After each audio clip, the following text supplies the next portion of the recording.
Ever since Sesame Street premiered on PBS in 1969, they've been on the cutting edge of public programming, teaching wide eyed kids pretty much everything they need to know by the age of 6. The Count taught me how to count and feel powerful afterwards. I learned C is for cookie, and that's good enough for me.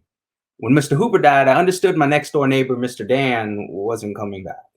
You see, Sesame Street always had this way of simplifying real life situations I could relate to, but I didn't think that it would continue to teach me as a grown up.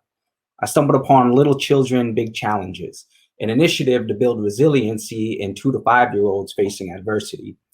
Meet Alex, the new kid on Sesame Street whose dad isn't around because he's incarcerated. And my heart sank. Like a shiny penny tossed in a well that hasn't fulfilled wishes since the war on drugs. I work with a mentoring program designed to break the cycle of incarceration.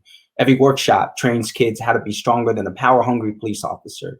Every field trip puts footprints in directions that don't follow their parents into the injustice system. It is my job to teach them that they are valuable, worthy of love. But they are far more likely to be arrested in America than anywhere else in the world. So I encourage them to see every day as the most important day of their lives, but it concerns me that there are Muppets.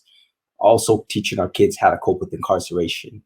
When did prison become part of the school preschool curriculum?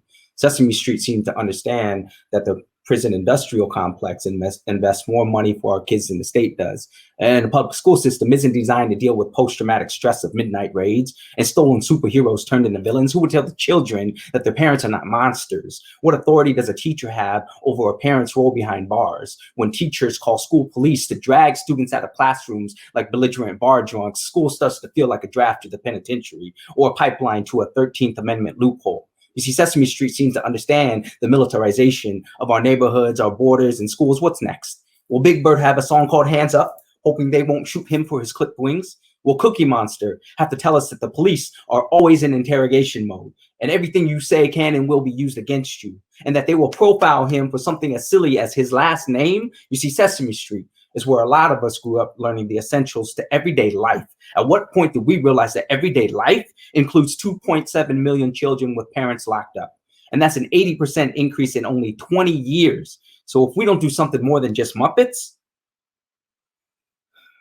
70% of them are likely to get swallowed up too. I hope Alex beats the odds against him and makes it out of Sesame Street to become far greater than the weight of his childhood.